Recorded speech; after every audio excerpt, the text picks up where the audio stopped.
Caminhando sobre as águas. O texto para a nossa reflexão hoje encontra-se no Evangelho de Mateus, capítulo 14, versos 29 a 33, que nos diz o seguinte: E Jesus respondeu: Vem. Descendo do barco, Pedro caminhou sobre as águas e foi ao encontro de Jesus. Mas, sentindo o vento, ficou com medo e começou a afundar. Gritou: Senhor, salva-me. Jesus estendeu a mão prontamente e o segurou, repreendendo-o.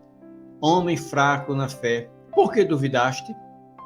Assim que subiram ao barco, o vento amainou. Os que estavam no barco prostraram-se diante dele, dizendo: Verdadeiramente, tu és o Filho de Deus. Pedro caminhou sobre as águas, não por vaidade nem para se exibir, mas porque desejava ir até Jesus. Esse desejo sincero foi sustentado de maneira sobrenatural. O Senhor promete sustento especial, sim, mas esse sustento é reservado para aqueles que se movem em direção a Ele com fé, em propósitos espirituais. Pedro só conseguiu andar sobre as águas porque foi sustentado pelo poder de Cristo. E é assim conosco. Nem mesmo conseguimos ir a Jesus se Ele mesmo não nos sustentar. Quando Cristo diz, vem, não é apenas para que conheçamos o seu poder, mas também para que descubramos nossa fraqueza. Às vezes, o Senhor permite que realizemos aquilo que tanto desejamos, não para nos exaltar, mas para nos ensinar humildade, para nos provar, para revelar a grandeza da sua graça. Enquanto Pedro manteve os olhos em Jesus, caminhava.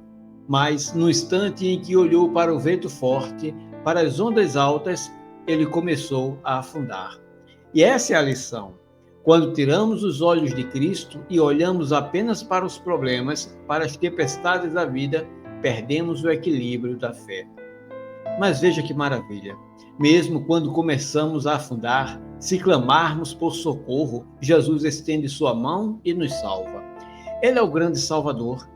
Aqueles que se sentem afundando devem clamar a Ele. E geralmente só clamamos com sinceridade quando sentimos que não temos mais chão. É o senso de necessidade que nos leva ao Salvador. Jesus repreende a Pedro: homem de pouca fé, por que duvidaste? Isso nos ensina que se crêssemos mais, sofreríamos menos. A fé fraca e as dúvidas constantes entristecem o coração de nosso Senhor. Afinal, por que duvidar daquele que até o vento e o mar obedecem? Naquele dia, os discípulos viram algo que nenhum homem natural poderia fazer. Só aquele que participou da criação podia acalmar o mar. E ali, diante do poder, da graça e da presença do Filho de Deus, eles se prostraram. Eles reconheceram verdadeiramente: Tu és o Filho de Deus. Que hoje também possamos olhar para Ele, caminhar na fé e, mesmo se afundarmos, saber que há uma mão estendida, uma voz que diz: Não temas, sou eu. Que Deus nos abençoe hoje e sempre. Amém.